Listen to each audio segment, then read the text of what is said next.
Hi gang! So in this video, I'm going to try to explain to you a little bit about how I went about annotating the two articles that we're going to be using for essay number 2. Now, I realize that some of you are probably already in the habit of marking up, highlighting, annotating, writing on things that you read for school. But I figured some of you, a lot of you are in your first semester of college. Maybe you've never done this before, okay? And I did print out both articles. I've got a printer. I'm a person, I have to touch everything with my hands. I have to write on it. That's why I've been writing on your essays.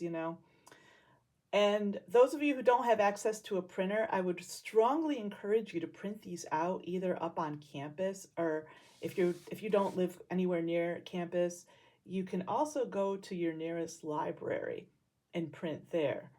If that's not an option either, there are a number of browser extensions for no matter what browser you're using, you can probably find a browser extension that you can install that will allow you to annotate and highlight an article on your computer screen.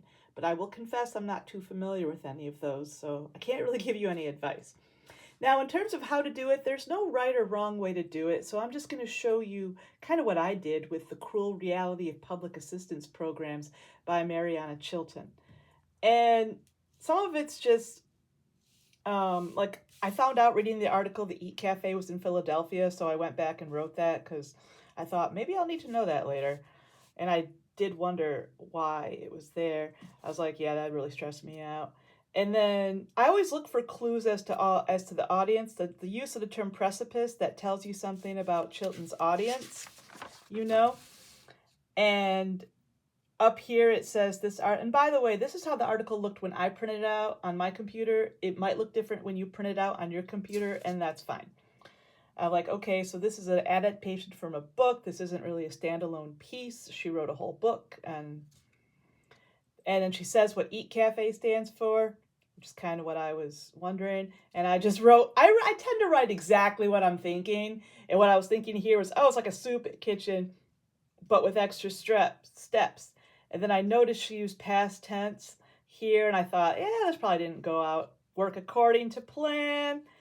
And then she says down here, the cafe was unable enough to break even. I wrote, what a complete and total shocker. Ooh. And then, unlike most restaurants, we paid well. I was like, oh, there's your problem. No wonder you guys went under. Living wages, sick leave, everybody pays what they can. I'm like, yeah, that ain't gonna work in Philadelphia. Boy, have I gotten cynical in my old age. And then I highlighted a bunch of stuff here because I don't know about you guys, but maybe I'm just stupid about history. I had no idea this was a thing. I knew about black coats. I knew about Jim Crow. I had no idea that tips had their origin in, racism. And I don't know about you. I found it completely horrifying. And then I was like, yeah, but then the cafe not working out. I was like, yeah, not really shocked. And then I was like, yeah, adults not allowed to eat. But here I was kind of looking for examples of biased language. Yeah, well, she says adults are clearly not part of the human family and therefore not worthy of a meal. She's trying to get you to feel a certain way. And, I found myself thinking about the other side, like, are these programs going to get their funding cut if the parents take all the food, that sort of thing. I love how she refers to bleeding heart liberals as the anti-hunger community. I'm like, yeah, I'm part of the anti-hunger community. And then being creative, finding ways to make sure adults don't eat. I'm like, yeah, that's definitely showing her bias. I'm not going to say every author has a bias, but I'm going to say a lot of them do. And one of the things you always want to think about when you're reading something, no matter where you find it, is what kind of biases does this writer bring to the table? And Chilton's very much what the less generous among us might call a bleeding heart liberal, or even, if you're really mean, a libtard. I don't really like those words, but that was the first thing that came to my mind. Anyway, so you start seeing kind of connections to that, right? You start seeing things in the article that let you know, oh yeah, she's she's definitely more on the liberal side of the political spectrum. And even calling, a 30% reduction in very low food security, I didn't notice it till now. This is a profoundly positive impact. And, I highlighted this because this, I remember that my boyfriend's kids, they were getting meals from their school during COVID, even though they didn't really need them. My boyfriend did make enough money to feed his kids. But right here, even though the government had evidence that summer EBT reduced food insecurity, intentional design, and I went, why does that not surprise me? And I don't want to make this video too terrible long, so I'll just kind of flip through the rest and let you take from it what you want. I circled this because I didn't really know what it meant, and I like that I circled these because I was like, well, she might come back to these people. I'm going to want to know if she refers to Jewel later on in the article, I want to be able to remember who Jewel is, right? And then I'm like, okay, so these are spoken by recipients of welfare and of Medicaid, Medicaid is government health care for really poor people, basically. And you've probably heard the term safety net before, and that's why I highlighted it, safety floor. I never heard it called that before, but that's interesting. And then I didn't know really how the poverty line was calculated. She says outdated back the napkin measure based on the cost of food from the 60s. And then I just said, well, that is ridiculous. It should be a lot higher than that. That's just like my opinion, man. And then, I highlighted, a lot of what I highlighted was stuff that I agreed with or stuff that I didn't know before. Like, honestly, there was a lot in this article. I didn't know there had been a National Commission on Hunger. I guess I was too busy in 2013 to pay attention to the news. I started using a green highlighter just for funsies, I guess. And then she's talking about being on a bipartisan commission. Kind of, I guess this would have been in 2015 or 2016, talking about Trump and Bernie Sanders. And then Congress and the USDA squashing the report to minimize any potential news coverage. I'm like, yeah, I didn't really understand why they did that, but then at some level I wasn't really surprised. And then I just wrote, what's up the USDA's butt? So here is Living on the Edge. And then I was looking for things that I read this article first. I read the Chilton article first. And then I was reading this and I was like, oh yeah, Chilton said that. And then I'd never heard the term benefits cliff, but I was familiar with this phenomenon. I know people this has happened to.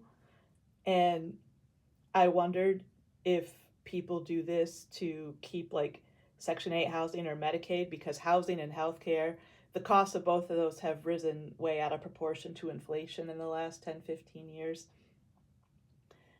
And I didn't think about childcare being a benefit, but I guess with some jobs maybe it is. And people will work or stay on benefits just to keep their health care and their childcare. That makes perfect sense to me. And the Chilton hinted at the complexity of eligibility, that was something that came up in the Chilton article. And when they said several states have begun addressing benefits cliffs through policy reforms, they don't name all the states. I mean, at the first I was like, oh yeah, those are probably blue states. But then the states that they mentioned, except for Michigan, Michigan's kind of a purple state, a lot of them were actually red states, which surprised me. And I like that they explain what WIC stands for, which I wasn't sure what it stood for. And I knew some of the requirements for WIC.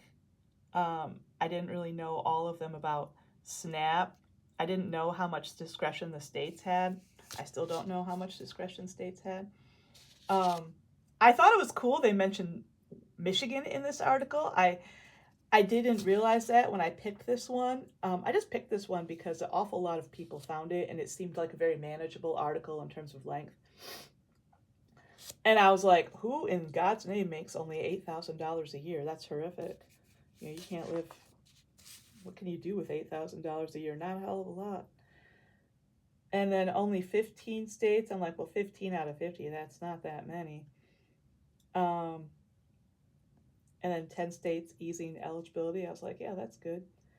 So I just love the quotation marks around self-sufficiency fund. And I was like, yeah, Texas, they definitely going to call it that. Uh-huh. Uh-huh. And then I was surprised that Nebraska did something. You know, Nebraska, you might not know this, Nebraska's a pretty red state. And then my friend Dawei lived in Virginia for a while, and he got TAMP, and I thought maybe he was in the full employment program. Because, like, I'll also highlight things or mark things that remind me of a person I know or situations I've heard of before. I was like, oh yeah, tools, like calculator tool, that's a term that I knew, but I couldn't think of when I was reading the article, and I was like, oh yeah, it's calculator tool. And then what I highlighted were just like some facts here. Just, I like the way they explain everything. They really kind of lay everything out clearly. I will be honest with you and tell you that when I was reading this article and marking it up, I didn't look at the maps too closely, but I did understand the maps. I knew how to interpret the maps. So if I reread the article, and I'll probably do that this week, I might find myself looking at the maps a little bit more closely. Like, I highlighted specific WIC approved foods, which I knew that was a thing just from having been to the, Meijer, and you're in the juice aisle and you see WIC, the WIC approved or whatever next to the juice. You're like, okay. Because I'd seen that, in the grocery store before. I was like, that's what that means. And this is the last page of the article. This is, if you guys are wondering about this, pretty much any article you find on Academic Search Complete, this is going to be the last page. Doesn't mean anything. You can ignore it. Anyway, so that's kind of what I did. And you don't want to highlight everything because then nothing stands out. And did this take me longer? Yeah. Having a highlighter and a pen and using them both, it definitely took me a lot longer to read both these articles than it would have if I had not been constantly stopping to highlight and to write on the article. But did I get more out of each article? Absolutely. And most importantly, am I going to remember more of each article when I come back to it later? Because you guys are going to need to come back to these articles this week when you're working on essay number 2. I'm going to need to come back to them when I'm looking at your drafts of essay 2, when I'm looking at your pre-writing. So this is going to help me a lot. I know this from having done it in the past, mostly. And I want to share that with you. I'll talk to you guys later. Bye-bye.